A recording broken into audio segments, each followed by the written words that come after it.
Please বন্ধুরা, please আমার আপু মনিরা আমার ভিডিওটি দেখার আগে ছোট্ট একটা লাইক দিয়ে আমার ভিডিওটি দেখা শুরু করবেন।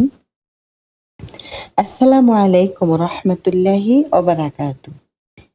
আমার প্রিয় আপুরা, আমার প্রিয় বন্ধুরা সবাই কেমন আছেন? আমি আলহামদুলিল্লাহ ভালো আছি।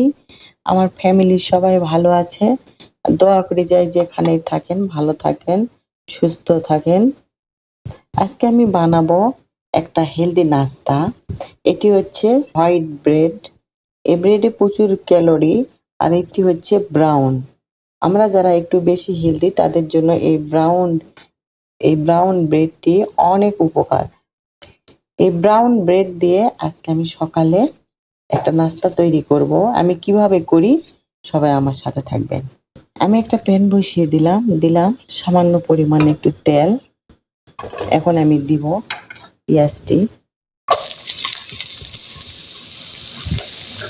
পেঁয়াজটি ব্রাউন কালার করে ভেজে নিব। আমার পেঁয়াজটি ব্রাউন কালার হয়ে গেছে, আমি দিয়ে দিলাম একটু টমেটো। এখন দিব গাজর কুচি দিয়ে হালকা একটু ভেজে নিব। তারপরে দিয়ে দিব এইটা আমি যে মশলাটি রেখেছি। এখানে জিরার গুঁড়া, একটু মরিচের গুঁড়া, একটু হলুদের গুঁড়া।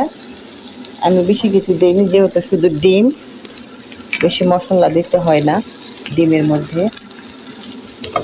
আমি নেড়ে চেড়ে হালকা একটু পানি দিব, অল্প একটু, শুধু মশলাটা যেন পুড়ে না যায়। দিয়ে দিলাম স্বাদ মতো একটু লবণ। এটি অনেক একটা হেলদি নাস্তা।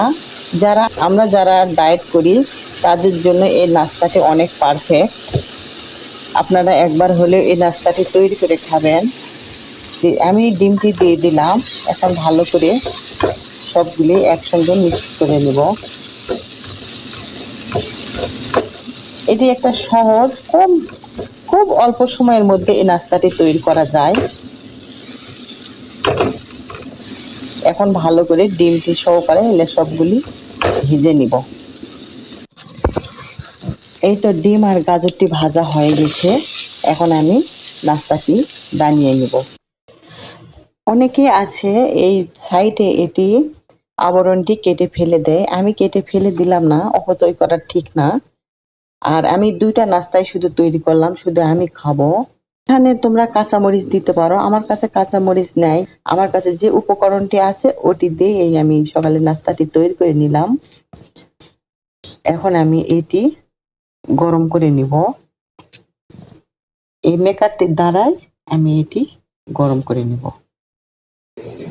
এই তো আমার নাস্তাটি বানানো হয়ে গেছে। আমি চা বানিয়ে নাস্তাটি এখন খাবো। যারা ডায়েট করেন এই নাস্তাটি বানিয়ে খেতে পারো, একবার হলেও ট্রাই করবেন। আর গাজর বাচ্চারা খেতে চায় না, এভাবে গাজর দিয়ে এরকম ব্রেড তৈরি করে বাচ্চাদের দিলে টিফিনেও বাচ্চারা খেতে পারে। আবার হচ্ছে বিকেলের নাস্তায়ও খেতে পারে। অনেক হেলদি একটা নাস্তা। আমার সকালের নাস্তাটি কেমন হয়েছে প্লিজ সবাই কমেন্টসের মাধ্যমে জানাবেন। আর আমার নতুন বন্ধুরা আসলে প্লিজ আমার চ্যানেলটি সাবস্ক্রাইব করে দিবেন। আর কে কে আমার মতো চিনি ছাড়া চা খাও? আমি কিন্তু সবসময় চিনি ছাড়া চা খাই। আমার নাস্তা বানানো কমপ্লিট। এখন আমি নাস্তা করব। আজকে আমার ভিডিওটি এই পর্যন্তই। যাই যেখানে আছেন ভালো থাকবেন, সুস্থ থাকবেন। আমি দোয়া করি আমাদের জন্য দোয়া করবেন। আসসালামু আলাইকুম।